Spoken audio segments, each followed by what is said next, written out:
मुंबईतील नायगावच्या नायगावेश्वर सार्वजनिक गणेश मंडळाचं यंदाचं 95वं वर्ष आहे। सर्व तरुण मंडळी त्याचबरोबर ज्येष्ठ नागरिकांनी उत्साहानं गणपती बाप्पाचं स्वागत केलंय। या मंडळातून आढावा घेतलाय आमचे प्रतिनिधी पद्मेश पवार यांनी।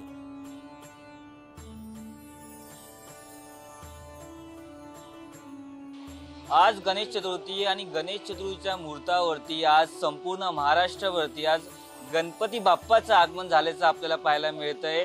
अनेक मंडळ असतील किंवा घरगुती गणपती त्यांचं आगमन आज सकाळी झालेलं आहे। त्याचबरोबर तरुण मंडळी असतील किंवा ज्येष्ठ नागरिक बाप्पाच्या आगमनात तल्लीन झाल्याचं आपल्याला पाहायला दिसतंय।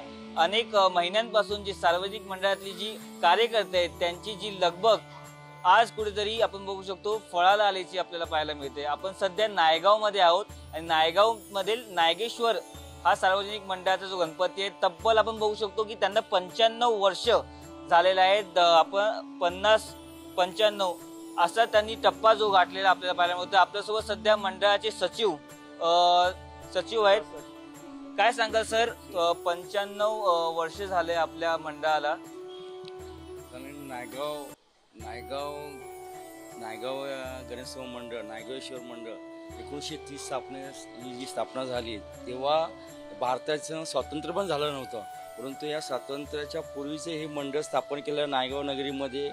तेव्हा एकमेव मंडळ असेल की या नायगाव मुंबईमध्ये आज साधारण आता पुढे नेमकी मंडळी आहेत त्यामध्ये नामांकित मंडळ हे नायगाव सार्वजनिक गणेश मंडळ आहे, नायगावेश्वर आम्ही म्हणून बोलतो।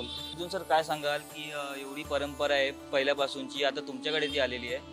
तेच हे जुन्या लोकांनी जे चालवत पुढे आणलेली आहे जुनी परंपरा तीच आपण पुढे नेण्याचा प्रयत्न चालू आहे।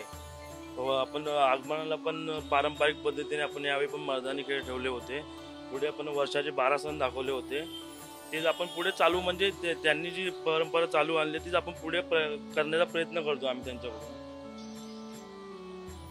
नक्कीच आपण बघितलं तर 95 वर्षाची जी परंपरा आहे ती आता कुठेतरी पुढे चालताना आपल्याला पाहायला मिळतंय।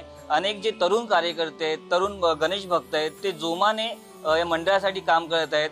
कॅमेरामन नितीनसह मी पद्मेश पवार, पुढारी न्यूज, नायगाव, मुंबई।